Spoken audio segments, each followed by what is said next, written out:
ነጭ ሳር ብሔራዊ ፓርክ በሁለት ክልሎች የይገባኛል ጥያቄ ምክንያት የህልውና አደጋ እንደተጋረጠበት ተገለጸ።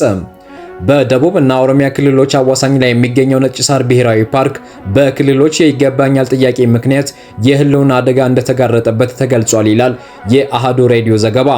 ፓርኩ ከአጎራባች አካባቢዎች የመጡ ከ1000 በላይ አባወራዎች ወደ ፓርኩ 25 ኪሎ ሜትር በላይ ገብተው በመስፈራቸው ምክንያት 50 በመቶ የፓርኩ ይዞታ ከተፈቀደለት ዓላማ ውጪ እየሆነ ይገኛል ተብሏል።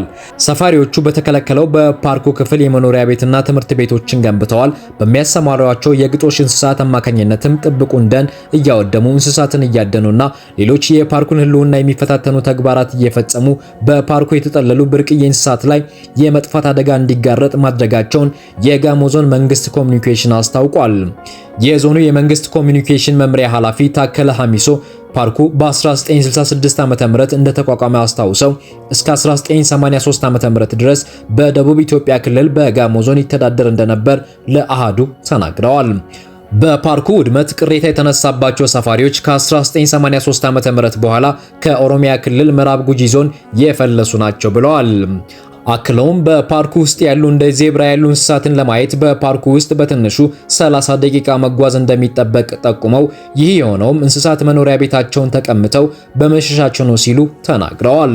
የመምሪያ ኃላፊው አቶ ታከለ የፓርኩን ነባር ወሰን ለማስጠበቅ ህገወጥ ሰፋሪዎችን በማስወጣት ሌላ አካባቢን ለማስፈርና ፓርኩን በአግባቡ ለማልማት ከኦሮሚያ ክልል ባለድርሻ አካላት ጋር የመግባቢያ ሰነድ ቢፈረምም ወደ ተግባር አለመግባቱ ለህገወጥ ሰፋሪዎቹ መስፋፋት ዋነኛ ምክንያት መሆኑን ተናግረዋል። አሃዱ የጋሞ ዞንን አቤቱታ በመያዝ በኦሮሚያ ክልል የምዕራብ ጉጂ ዞን የመንግስት ኮሚኒኬሽን መምሪያ ስለ ጉዳዩ አነጋግሯል። የመምሪያው ኃላፊ ዳዊት ዘለቀ በሰጡት ምላሽ ወደ ፓርኩ የገቡ ሰፋሪዎች መኖራቸውን እንደማያውቁና ፓርኩ በክልሉ ከሚገኙ የቱሪስት መዳረሻዎች መካከል አንዱ እንደሆነ ተናግረዋል።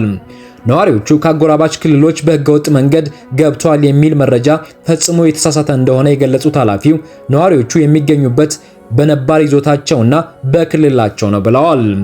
ነዋሪዎችን ወደ ሌሎች አካባቢዎች ለማስፈር የተካሄደ ስምምነት ስለመኖሩ እንደማያውቁም ለአሃዱ ተናግረዋል። አሃዱ በሁለቱ ክልሎች የይገባኛል ጥያቄ ምክንያት አደጋ ላይ የወደቀውን የፓርኩን ህልውና ጉዳይ ለማጣራት የኢትዮጵያ የዱር እንስሳት ጥበቃ ባለስልጣንን ጠይቋል። ፓርኩ በሁለቱ ክልሎች የሚገኝ መሆኑንና ህገወጥ የደን ጭፍጨፋና አደን እየተካሄደበት እንደሚገኝ አምነው የሚነሳበት የባለቤትነት ጥያቄ በጥናት ያልተረጋገጠ ነው ሲሉ የባለስልጣኑ ምክትል ዳይሬክተር ሰለሞን መኮንን ምላሽ ሰጥተዋል። ከምዕራብ ጉጂ ዞን ህገወጥ ሰፋሪዎች መኖራቸውን የገለጹት አቶ ሰለሞን ቦታው የሰፋሪዎቹ ነባር ይዞታ ነው የሚለው ግን የተሳሳተ መረጃ እንደሆነ አብራርተዋል። የባለስልጣኑ ምክትል ዳይሬክተር አያይዞም ከዚህ በፊት በሁለቱ ወገን የሚነሱ ጥያቄዎችን ለመፍታት የጋራ የምክክር መድረክ መዘጋጀቱን አውስተው ለችግሩ ዘላቂ መፍትሄ ለመስጠት እየተሰራ ይገኛል ብለዋል።